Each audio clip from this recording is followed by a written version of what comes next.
What up, folks? I'm ultrazillatoys. Today I have a review of the McFarlane Toys Pacific Rim Striker Eureka action figure playset. That's right, my zillions. We have the Jaeger Striker Eureka. It is a Mark V figure and Mark V Jaeger, Mark V figure too. And it is pretty cool. I really like this package. The more I look at them, the more I like them.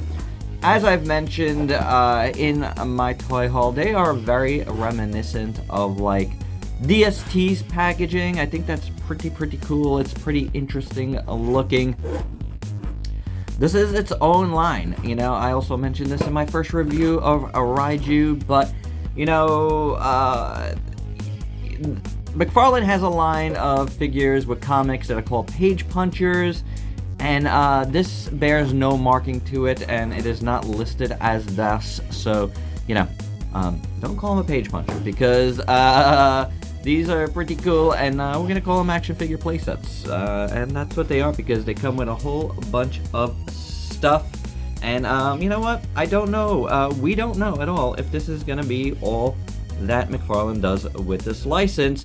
These are more aimed for kids, A+ though, so you know, whether you're a kid or not, are you getting them for a kid or not, there's room in your collection for this stuff. This is pretty awesome. As collectors, as Pacific Rim lovers, we should appreciate getting different things. It's not all about super articulated figures all the time. It really isn't. And I'm very happy to get something different. Really happy. I really like the box. It's cool. Schematics on the box and stuff. The only thing I don't like about it is, as you can see here, there is some cool artwork in here that, you know, kind of gets ruined. I'll show you right now. Look at that. You know, it's really cool, but there's no good way to peel this all off the box. So it is what it is. So without any further ado, let's get to the review.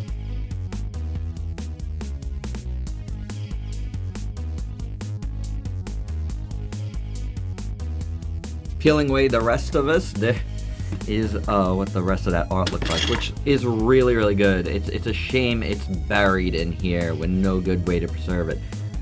Said it before, I'll say it again, and I'll keep saying it. McFarlane used this art on the boxes.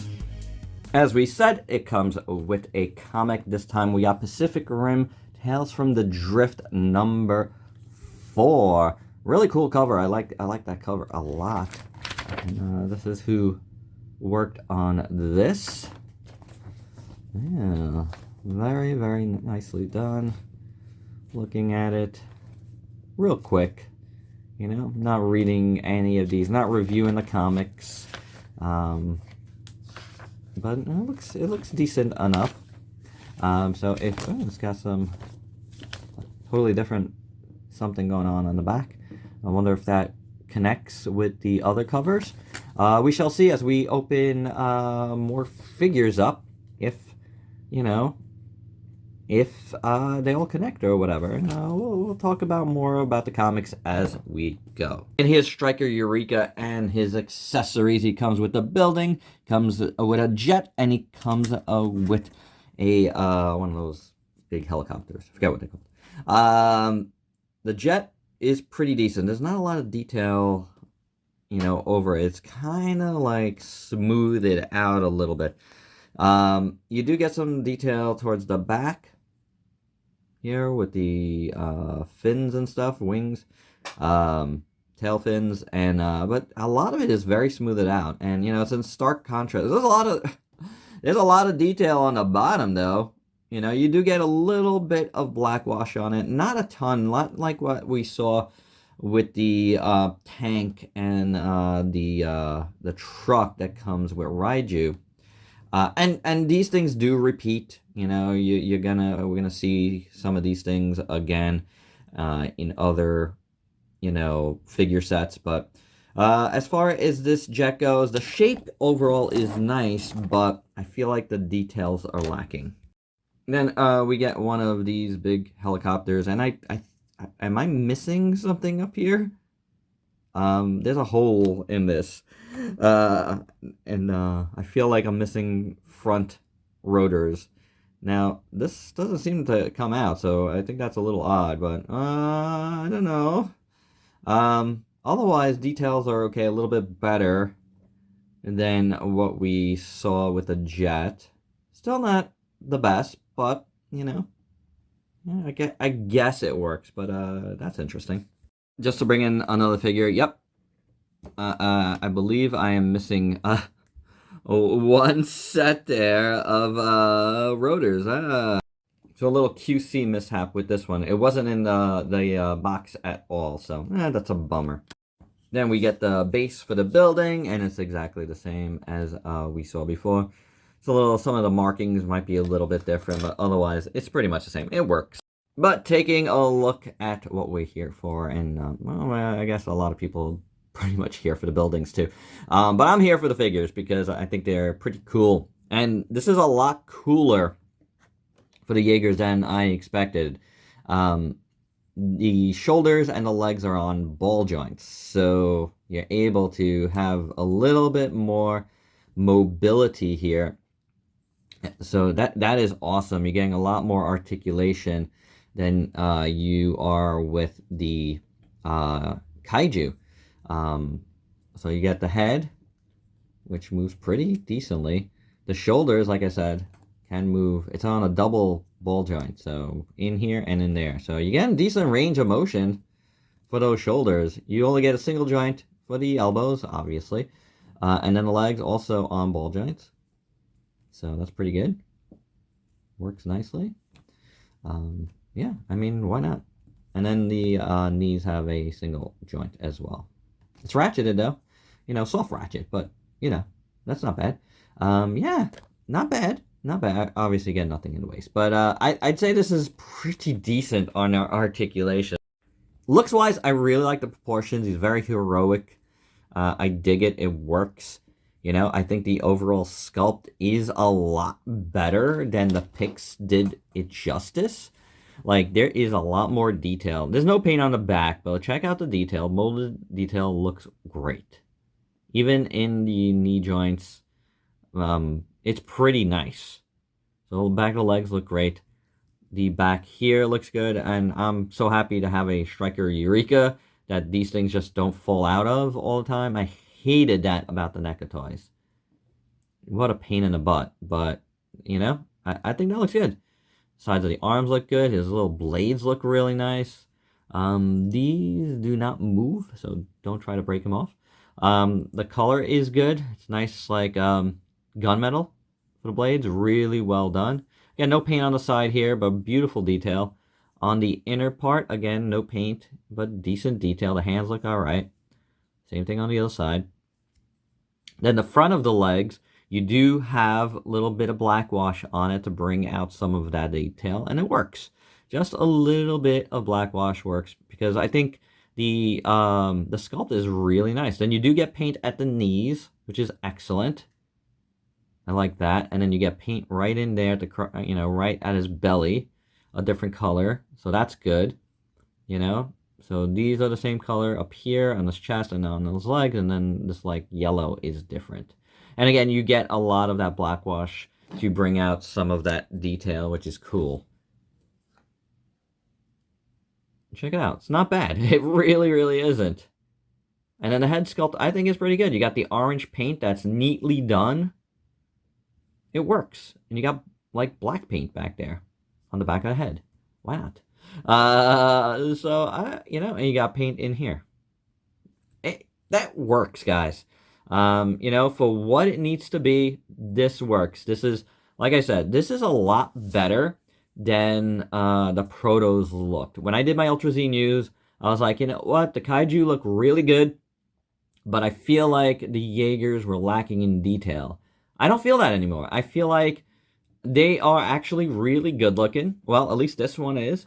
And Striker Eureka is probably my least favorite of the Jaegers from the first movie.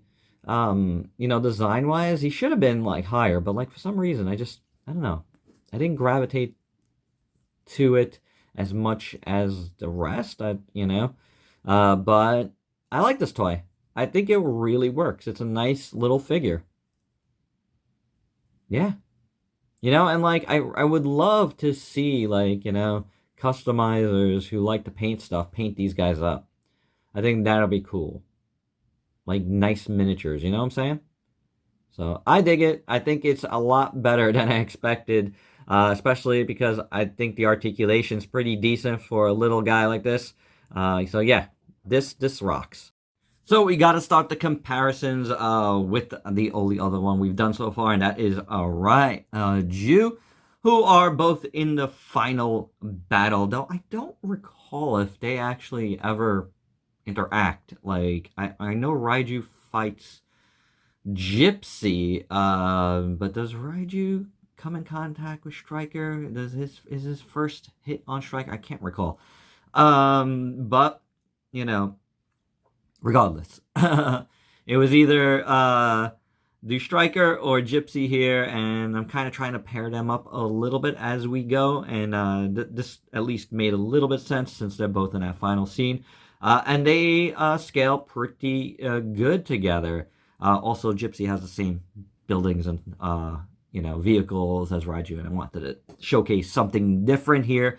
You know what I'm saying, to at least start off.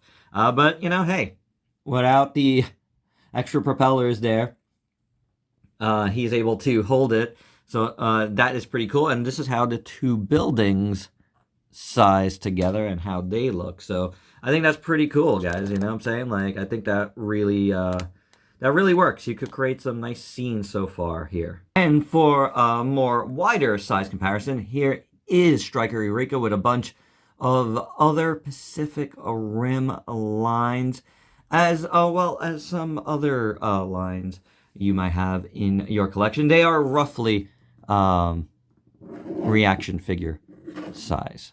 So if you have reaction figures, they will go very well with these figures. And my final thoughts, you know, I like this way more than expected. For one, I'm not the biggest Striker Eureka fan. Two, I thought the Jaegers and the Proto Picks didn't look as good as the Kaiju, and I said as much in my Ultra Z news. However, you know, now that I've done one Kaiju and one Jaeger, I gotta say I like the Jaeger more. He's a little more articulated than I expected as well, and he just looks good. You know, I think the details look really nice. I can't complain. I will complain about the QC issue on my little helicopter. It's missing some propellers. So that's a bummer. Unless it was in the package somewhere. When I opened it up, it went flying somewhere. I didn't see it in the package. It's not in the footage at the beginning. So I don't know. It's supposed to be there for sure, but you know, that's a bummer. Not the biggest of deals. It could, you know, be one of the damaged pieces in a display. There's not really an issue there. Otherwise, these things happen. It's such a minor thing. But I do like it. I think it's pretty cool. Like I explained in my first review, if you didn't see it, I think the price is okay. The comic book is gonna be like $4. So if you minus the comic book, this is a $16 set. I think that works. For $16, you get a little figure, you get a building, you get two vehicles. I guess that works, you know? So the prices are there. Again, the real value right now is their starter set that's on Amazon. If you're gonna get any, definitely start there. That's why they're calling it a starter set. They're giving you a discount. You're getting two figures, and you're getting a lot of accessories. So it's a really good place to start. It's $40. The link, you know, will be down below for that, as well as individually for Striker, because he doesn't come in the set. So there you go. That's my review, though. I think it's a pretty cool figure. Surprisingly, I like it a lot more than I expected. And there you have it, guys. Hope you dug this review. Let me know your thoughts down below. If you're new to the channel, why don't you go ahead and sub yourself for daily content, and let me help you diversify your collection with some really cool Pacific Rim figures. Until next time, peace out, peeps.